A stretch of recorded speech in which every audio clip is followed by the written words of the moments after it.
কার সাথে করে বলেন? জিহাদের সম্পর্ক কোরআনে কারিমের সাথে। ও ভাই, মাত্র 50 টাকা দামের কাপড় যদি কোরআনের সাথে সম্পর্ক রাখার কারণে তার সম্মান বাড়িয়ে যায়, মাত্র 50 টাকা দামের একটা কাপে জিহাদ যদি কোরআনে কারিমের সাথে সম্পর্ক রাখার কারণে তার মর্যাদা বাড়িয়ে যায়, তাহলে আমরা হলাম আশরাফুল মাখলুকাত। আমরা যদি কোরআনে কারিমের সাথে সুসম্পর্ক রাখি, বলেন তো আমাদের সম্মান বাড়বে না কমবে?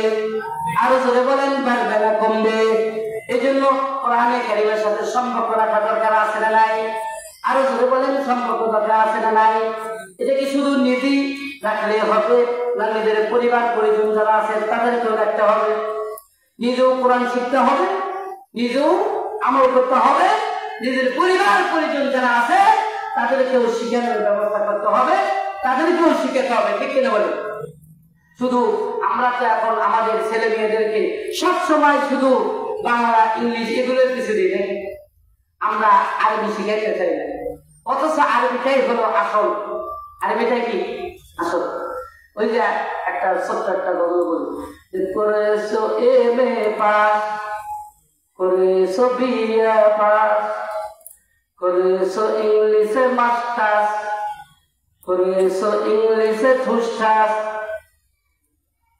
করেছো এমএ পাস, করেছো বিএ পাস, করেছো ইংলিশে মাস্টার্স, করেছো ইংলিশে ঠুসঠাস, কোরআন কেন পড়নি, হাদিস কেন পড়নি?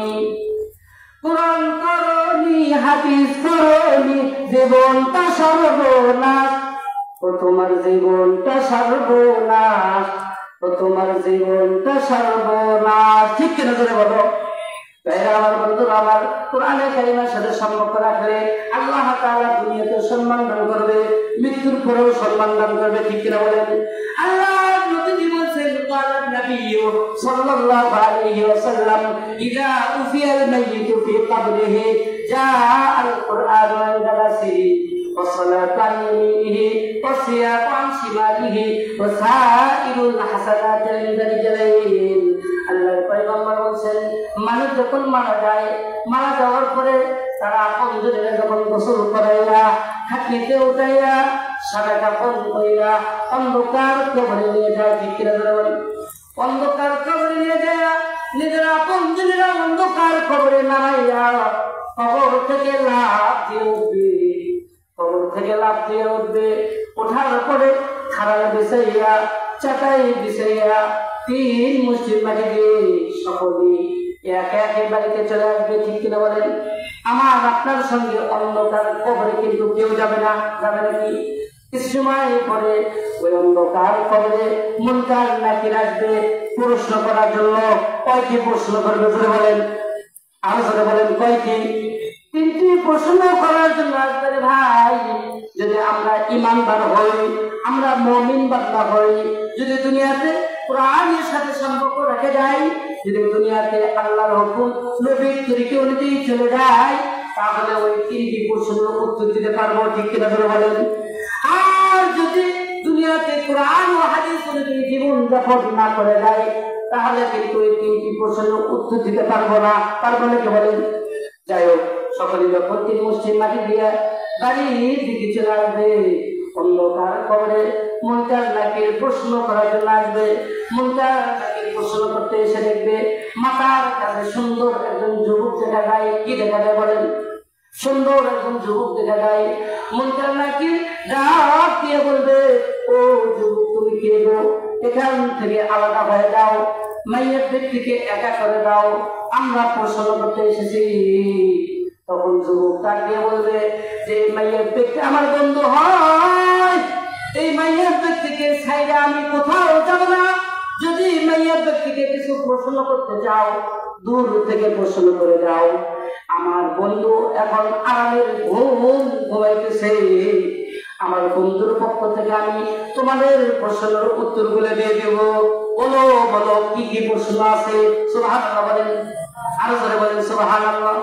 মাইয়ের ব্যক্তি যখন এই আওয়াজটা শুনবে, মাথা তার পেছন দিকে ঘুরাইয়া ডাক দিয়ে বলবো, যুবক, তুমি কে গো? তোমার কি পরিচয়? আমার নিজের ভাই, আপন ভাই 3 মুষ্টি মাটি দিয়ে বাড়িতে চলে গেল। আমার আপন পিতা সেও 3 মুষ্টি মাটি দিয়ে বাড়িতে চলে গেল।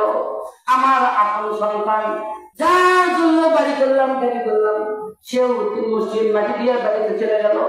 আমার বন্ধু বান্ধব দুনিয়াতে যাদেরকে ছাড়া চলতে পারি নাই, দুনিয়াতে যাদেরকে ছাড়া কখনো হাট বাজারে যাই নাই, যাদেরকে নিয়ে আড্ডা দিতাম, তারাও আজকে একে একে 3 মুষ্টি মাটি দিয়ে বাড়িতে চলে গেল। যার মনে সে বাড়িতে চলে গেল। এই কঠিন মুসিবতের সময় তুমি আমাকে বন্ধুর পরিচয় দিলে। তোমার নাম কি, তোমার পরিচয় কি? বলো বলো ও যুবক, তোমার পরিচয়টা আমাকে দিয়ে দাও। এবার মাতার কাছ থেকে যুবক ডাক দিয়ে বলবে, বন্ধু তুমি আমাকে চেনো না? আমি বললাম তোমার ওই কোরআন নামে বন্ধু, যার সাথে তুমি দুনিয়াতে সম্পর্ক রেখেছিলে। রাতে দিনে চলতে ফিরতে শুইতে গিয়ে তুমি তেলাওয়াত করতে, দুনিয়াতে যেমন ভাবে তুমি আমাকে বলো নাই, আজকে অন্ধকার কবরেও আমি তোমাকে বলবো না। যদিও তোমার আপন যদি একে সকলেই তোমাকে এখানে রাইতে চলে গেছে, আমি তোমাকে বাইরে কোথাও যাব না। আমি কোরআন তোমার সঙ্গে অন্ধকার কবরে থাকবো, হাসরের ময়দানে থাকবো, মিজানের পাল্লায় থাকবো, এমনকি জান্নাত পৌঁছানো পর্যন্ত আমি তোমার সঙ্গে থাকবো। চিৎকার দিয়ে সুবহানাল্লাহ হয় না? একটু জোরে বলেন সুবহানাল্লাহ। তাহলে বলেন তো কোরআনের সাথে সম্পর্ক রাখা দরকার আছে না নাই? আর জোরে বলেন আছে না নাই? কোরআনের সাথে সম্পর্ক রাখলে দুনিয়াতেও লাভবান হওয়া যায়, মৃত্যুর পরেও লাভবান হওয়া যায়। ঠিক কি জোরে বলেন? এই কোরআন যারা পড়তে পারি, প্রত্যেকদিন যদি আমরা কোরআনের কারিম তিলাওয়াত করি, তাহলে এই কোরআন মৃত্যুর পরে আমাদের জন্য সুপারিশ করবে। আর যারা পড়তে পারি না, কমসে কম কোরআনটা যদি হাতে লইয়া প্রত্যেকদিন চুম্বন করতে পারি, প্রত্যেকদিন বুকে জড়ায় ধরতে পারি, তবুও আশা করা যায় মৃত্যুর পরে এই কোরআনটা আমাদের বন্ধু বলে পরিচয় দেবে। সুবহানাল্লাহ বলেন। এই জন্য ভাইরা আমার, বন্ধুরা আমার, কোরআনের সাথে সুসম্পর্ক রাখতে হবে। কোরআনের সাথে সুসম্পর্ক যদি আমরা রাখি, তাহলে মৃত্যুর সঙ্গে সঙ্গে অন্ধকার কবরটাও আল্লাহ তাআলা জান্নাতের বাগান বানিয়ে দেবে। সুবহানাল্লাহ। তাহলে এই কোরআন আমাদের সন্তানদেরকে শিখাইতে হবে। কি করতে হবে? শিখাইতে হবে। আমরা যারা পারি আমরা শিখবো, আমরা যারা পারি আমল করব, যারা পারি না তারা অবশ্যই শিখবো। পাশাপাশি আমাদের চট্টগ্রামের মাদ্রাসা, আমাদের মাদ্রাসা, আমি এই মাদ্রাসার শিক্ষক। চট্টগ্রামের মাদ্রাসায় ছোট বাচ্চাদের জন্য কোরআনে কারিম শিখা